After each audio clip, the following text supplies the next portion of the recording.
week one of the fantasy football season. Here's top 15 tight ends. I'm ranking this week number 1, Sam Laporta of the Detroit Lions. It was a close decision between Laporta and Travis Kelce, but this week I like the matchup a little bit better for Laporta versus the Los Angeles Rams. I think this Kansas City Chief Baltimore Raven game is going to be a tightly contested game where obviously a lot of attention is going to go to Travis Kelce on that one. So Sam Laporta last season had a great rookie season, one of the best rookie seasons you'll ever see, especially at the tight end position. And we saw in the playoff game last season as well, he had a good ball game versus the Los Angeles Rams. So I think Sam Laporta, especially in a home game where this Lion offense really takes off, has a great game this week. And he's number 1. Number 2, Travis Kelce of the Kansas City Chiefs. So Travis Kelce, I believe this will be the last big season for Kelce before Father Time catches up to him. And we've seen a decline a little bit in the numbers, but when you play with a quarterback like Patrick Mahomes, those numbers are going to stay up a couple more years than they're supposed to. And Kelce's been dealing with an ankle and knee injury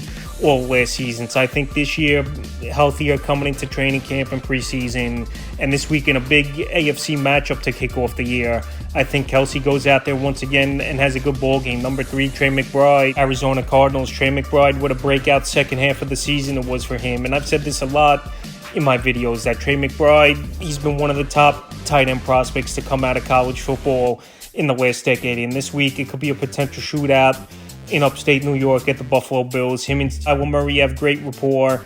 And Trey McBride, he can run all the routes. He's a matchup problem. And besides him and Marvin Harrison in that offense, I don't really see anyone else really getting a lot of targets and making plays. Number 4, Mark Andrews of the Baltimore Ravens. So Mark Andrews, he fell a little bit in some fantasy drafts. 4th, 5th round where Laporta and Kelce were going as early as the back end of the 2nd, early 3rd round of fantasy drafts. But Mark Andrews, I still believe, is one of the better tight ends in all pro football. Him and Lamar Jackson have a great rapport. And this week, it's a tougher matchup with the Kansas City Chiefs, where they're one of the better defenses over the last few seasons. And they've actually limited Lamar Jackson and this Raven offense the last few meetings, especially the playoff game last season. Well, Mark Andrews is a matchup problem. No linebacker, I believe, could cover him. He's just too big for a safety or corner on him as well. And he's a big red zone threat. So I think Mark Andrews this week has a good ball game. Number 5, Dalton Kincaid of the Buffalo Bills. So Dalton Kincaid, he really came on in the second half of the season last year for the Buffalo Bills, catching over 70 passes, hitting for 700 yards.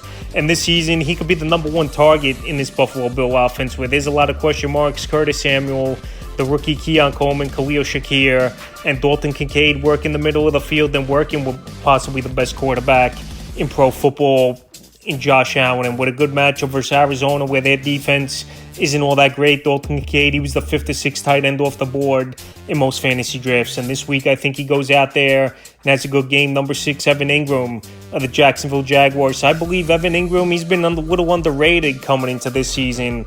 I know they got some reinforcements at the wide receiver position, drafting Brian Thomas Jr., signing Gabe Davis to a big contract. But also remember, Calvin Ridley and Zay Jones left in free agency from this Jaguar team. But Evan Ingram, a tight end, to have over 100 catches last season, and he really tore it up for this Jacksonville Jaguar team. And he has a pretty middle-of-the-pack matchup at the Miami Dolphins in a potential shootout. Trevor Lawrence, obviously, he likes Evan Ingram a lot. Ingram's turned his career around after he didn't do much with the Giants in the last 2 seasons here with Jacksonville. And this week, I think at the Miami Dolphins, he goes out there and has a good game. Number 7, Kyle Pitts of the Atlanta Falcons. So this is it for Kyle Pitts. It's either a boom or bust type of season. The last couple years, bad quarterback play. Marcus Mariota, Desmond Ridder, Taylor Heineke at times last season as well. Went from those quarterbacks who were bottom half to backup quarterbacks all the way to Kirk Cousins, who's a quarterback that's a gunslinger. He throws for a lot of yards. He gets the football down the field, has a high IQ for the game. And this week, it's a tough matchup, no doubt about it, on paper, versus the Pittsburgh Steelers, where I think they're one of the better defenses in all the league is this Pittsburgh Steelers DST. But this week, Kyle Pitts work in the middle of the field. I think him and Kirk Cousins are going to have a good rapport. We saw what TJ Hawkinson did over the last couple seasons, taking the next step with Kirk Cousins. And this week here, even in a tougher matchup, I like Pitts having a good performance. Number 8, George Kittle of the San Francisco 49ers. So if Brandon Ayuk did get traded and didn't re-sign a big contract extension after holding out, I think George Kittle's value will go up, but I'm down on Kittle. Unlike other websites and other people I've even seen in my fantasy drafts, where I think Kittle, he's on the decline. We know injuries have been a concern throughout his NFL career, and that's with any player, but Kittle, when he's out, he's missed a decent amount of games. And this week, it's a stiff matchup versus the New York Jets. I believe one of the better defenses in all pro football. So this week, I think it could be a low-scoring game between these teams, where a couple field goals could obviously impact the score. But George Kittle, still a tight end that's talented. He's still going to get his red zone targets at time. And like I said, if a Debo or Brandon Ayuk do go down, Kittle's value goes up. And we saw when Debo's been out of the lineup the last couple seasons on and off. But this week in a tougher matchup versus the New York Jets, I got him down on the list. Number 9, Jake Ferguson of the Dallas Cowboys. So Ferguson, he's that number 2 target in the passing game for Dallas. Obviously, it's CeeDee Lamb after he signed the monster extension after holding out all training camp. And then Jake Ferguson broke out last season for this Dallas Cowboy team after Schultz left in free agency for the Texans. And Dak Prescott, going back to his rookie season, he always liked targeting the tight end, and with Jason Witten. So this week, where I think it's going to be a tough ball game for Prescott in this Cowboy offense, going to the dog pound in Cleveland, where I believe it's going to be tougher to move the football for them. I think Jake Ferguson, they're going to rely on him on a lot of third and shorts and a lot of targets he's going to get, because like I said, Brandon Cooks, he's not going to do much anymore. Jalen Tolbert is an unknown in this Dallas Cowboy offense, and Jake Ferguson is a tight end who has good rapport with Dak Prescott. Number 10, David Njoku of the Cleveland Browns is staying in the same game here. David Njoku, he's one of the more athletic tight ends in all the league, but quarterback's been an issue for him, even though last season when Joe Flacco came off the couch and started for this Cleveland Brown team, Njoku was putting up the best stats of his NFL career in that window. But this week, it's versus a tough Dallas Cowboy defense, where they get to the quarterback early and often, led by Micah Parsons, DeMarcus Lawrence on that defensive line. And I think in this one, Njoku is going to be a guy that Deshaun Watson should depend on.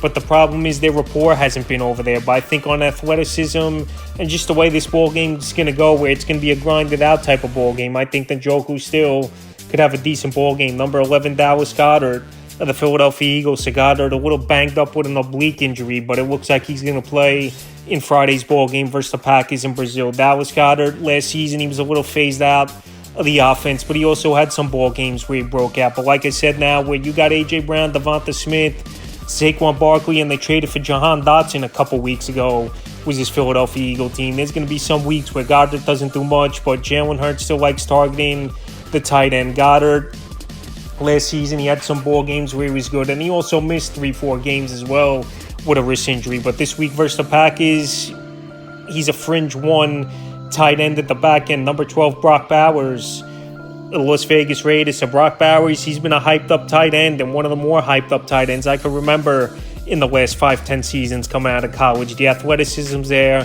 the IQ was there, the route running, but he just landed in a bad spot, even though Gardner Minshew, I don't believe, is a total scrub, and he could get the football down the field. And we saw it at times last season with Gardner Minshew with the Indianapolis Colts. So this week, a decent matchup at the Chargers, where I know their defense is a middle-of-the-pack unit for this Los Angeles Charger team. And like I said, Brock Bowers, he's a matchup problem for linebackers, and he's going to be for safeties. And I think we're going to see Brock Bowers have a good rookie season. There's going to be some weeks where he has big games and weeks he don't do much, but it wouldn't be surprising to me if he has anywhere from 60 to 70 catches on the season is Bowers, and anywhere to 600-700 yards, anywhere 5 to 8 touchdown range. And this week at the Chargers, in a potential shootout over there, Bowers is a back-end 1 tight end, number 13, Pat Freiermuth of the Pittsburgh Steelers. So Freiermuth arguably could be the number 2 target in this whole Pittsburgh Steelers offense, where obviously they didn't go out there and get Brandon Ayuk. They traded away Deontay Johnson to the Panthers, and pretty much it's George Pickens, Calvin Austin, and Roman Wilson is the receivers over there for this Pittsburgh Steelers team. A lot of young guys and unknowns. So Pat Freiermuth, we saw some flashes from him. We know Russell Wilson throughout his career, going back to Seattle, and even last year with the Denver Broncos, he likes targeting the tight end. And this week at Atlanta, I think Atlanta is going to focus on stopping George Pickens, and Pat Freiermuth could work the middle of the field and put up some numbers. Number 14, Dalton Schultz of the Houston Texans. I like Dalton Schultz. He's had some good seasons over the last couple of years, and he's in a high-powered offense with an up-and-coming, one of the better quarterbacks in the league in C.J. Stroud. But the problem is a lot of mouths to feed over there for this Texan team. And Dalton Schultz, if he's not scoring a touchdown I don't really see the yards being there with Stephon Diggs, Tank Dell, Nico Collins, and even Joe Mixon, who could catch 40, 50 passes out of the backfield. So this week in Indianapolis, well, I believe a division matchup shootout it could be between these two teams. Dalton Schultz, he's a back end in that fringe one tight end spot is Dalton Schultz. But like I said, with all those mouths to feed, it's tough to really have him over those other players. And the 15th and final tight end I'm ranking is Luke Musgrave